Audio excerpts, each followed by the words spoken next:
In today's video, we will be covering a bunch of beginner ideas and topics such as strategies, stalling and anti-stalling, ecoing, and farming. What are strategies? Some people may wonder. Strategies are the combinations of towers that players use and develop over time. And these can be played on various maps consistently and repeatedly, or on different maps. And this is important because it allows for consistent and smooth gameplay while also developing your own skills with that tower or towers. And this can be applied across various different strategies. And it also increases your winning chances on that map or a set of maps. And this knowledge that you develop can be applied to other towers and strategies. Strategies are typically made of three types of towers in some sort of combination. Some involve one type and two of the same, or all three of the same type, or some other set of combination. The first type of tower are farming towers, which are typically towers that generate income throughout the game or at a certain point and after in the game, and this is how you're going to make money throughout it. And the most notable towers for this are the banana farm, the cobra tower, cobra monkey, and the sniper monkey. There are some other towers as well, but that'll come in the farming section later on in the video. The support towers are the second type of tower, and these mainly help the attacking type tower to defend all incoming balloons or potential balloons, and this can range in a variety of ways, from increasing the main attacking monkey's pierce by 1, as seen in the monkey fort, or decamoing, as seen in like the signal flare, radar scanner, the submerge and support, or you can also have increasing range, like you would see from monkey radar, monkey beacon. And you can also increase attack speed across different towers. The monkey village has so many, they call it arms. There is the overclock. There's tower boost, which isn't really a support tower, but it's the same idea. And the final category is attacking towers, which deal most of, if not all of, the damage throughout the game. And most strategies develop based on this tower. Most monkeys fall into the attacking category, whether it be the dart monkey, the monkey ace, heli pilot, wizard, sometimes the chipper, and a couple other towers definitely fall into the attacking type tower. And a good attacking type tower can defend throughout the entire game, from early on to mid game to late game. And its upgrades get incrementally stronger. So you're going to start out with like maybe a tier 3 early and mid game. And if you spam or just get a few of the tier 4s, you're going to be able to defend ZOMGs pretty well. An example of this is the super monkey. Super monkey in like Dart Farm Super is utilized to defend Moabs with its laser beams. And then as it gets later on, you're going to develop into a Sun God, Tech Terrors, and the Sun Temple, which can go very late. What is stalling? Stalling is when you delay the end of the round as much as you can. And this is a very important idea that is applied through two main methods. The first being putting all of your towers at the end of the track so that your towers don't pop the balloons early on or at a normal pace. And this will add a couple extra seconds to the round. And you can see this used in strategies like Dartwing Farm Ice and Dart Farm Super, where you're going to target your Dartwing either away from the track for most of the time, or you're going to be putting your trip darts in the back of the map. The other method is putting a slowing tower or a stunning tower at the beginning of the track that doesn't damage the balloons. And this will take longer for the balloons to reach your towers that deal damage, and it's going to allow you to add extra time to the round. And you can see this in strategies like Sub-Super Ice, where you put a permafrost or just like a double ice in the beginning of the map. Or if you have a glue strategy that's eco, you put a glue in the front that will slow down all the incoming balloons and give you some extra time to send balloons yourself and gain that couple extra seconds of eco. And this is why you want to stall. It's so that you can generate more money per round.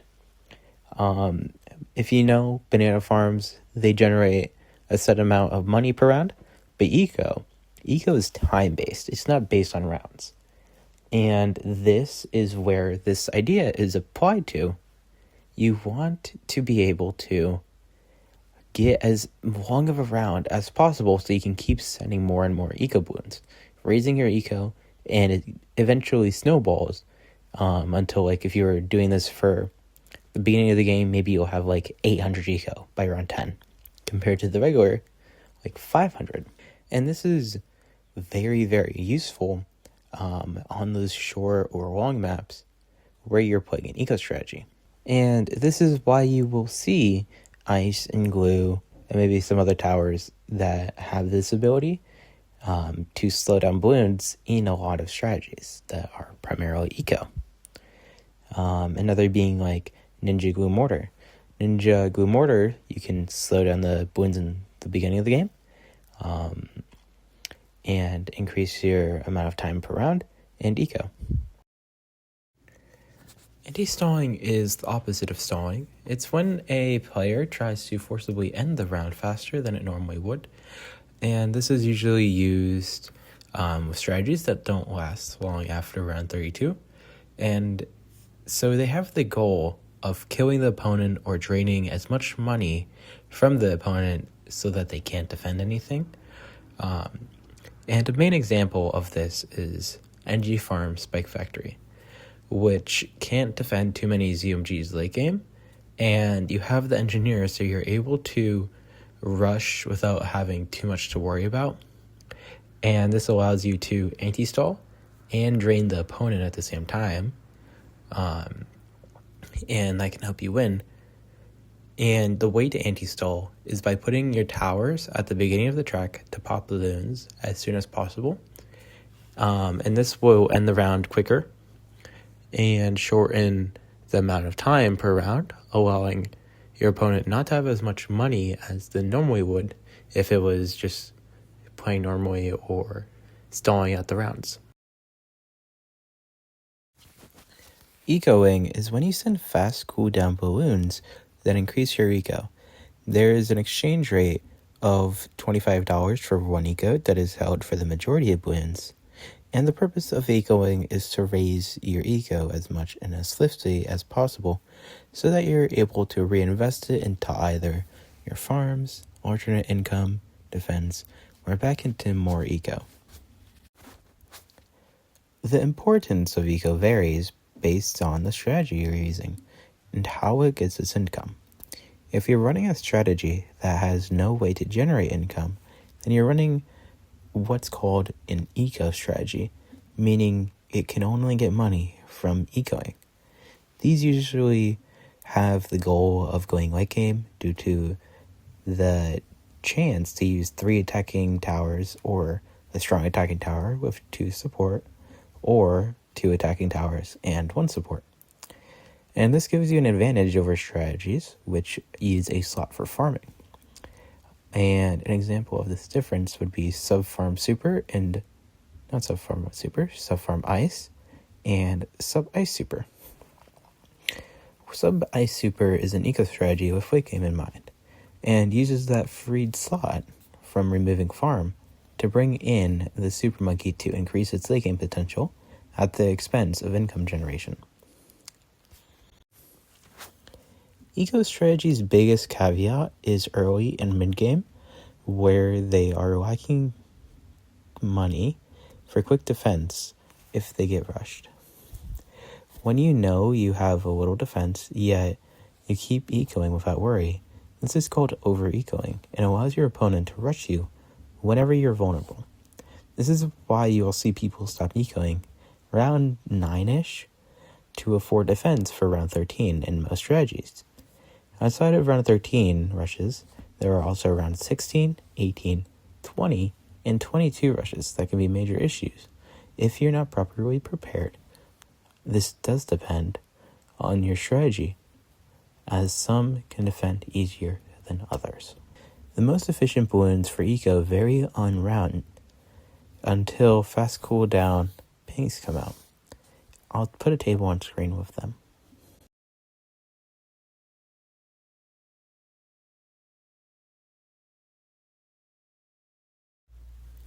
Farming is one of the most complex and important skills in BTD battles.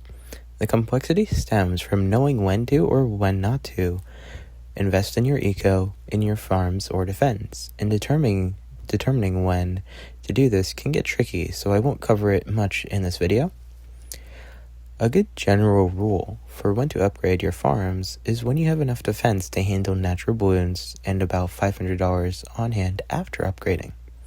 This gives you enough time to react and enough money to defend most rushes your opponent can send you after you upgrade your farm. Now that banana farms cost $1,100 to place, you can get 2 bananas or $160 on the first round unless your opponent ends the round early, causing you to get 1 banana instead. After buying the first banana farm, you want to upgrade to the left side twice to have it be a banana plantation. These are your main money makers mid-game, so you want to be able to have about 4 of them as soon as possible. Once you have 4 banana plantations, you'll decide whether to go for a banana factory or a BIA. If you're going for a factory, then you want to upgrade a banana plantation to a banana republic and save about $6,000, and then sell your remaining 3 plantations to upgrade the banana republic to a banana factory.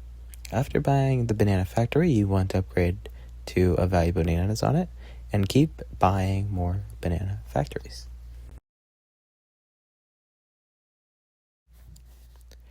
If you're going for a BIA, then you want to place a 5th farm down, but you don't want to upgrade it at all to the left side.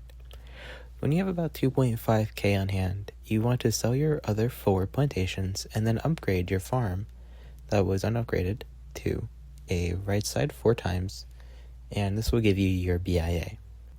Most people may get confused on when one path is better than the other. The pathway depends mainly on 2 things. What is your strategy's goal, and what round is it?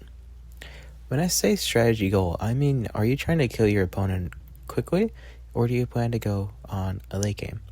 If you plan to go late game, then going to BIA is generally best because it gives you 80 eco every round, along with about $20,000 every 7 rounds. This snowballs the longer the game goes on due to the rounds becoming longer, allowing you to make more from your eco. If you want to end the game quickly or know you can't go late game, then you want to go for factories. These generate a fixed amount of crates per round. With a 4-0, you'll get $600 per crate for 6 rounds, and if you have a 4-2, you'll get $900 for 6 crates. This is great for mid-game and early game because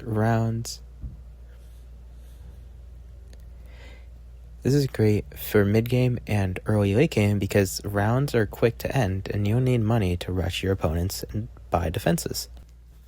If it is early to early mid-game, then it's generally best to go for a BIA. And this is because you'll be able to buy more factories or BIAs towards mid-game and early late game.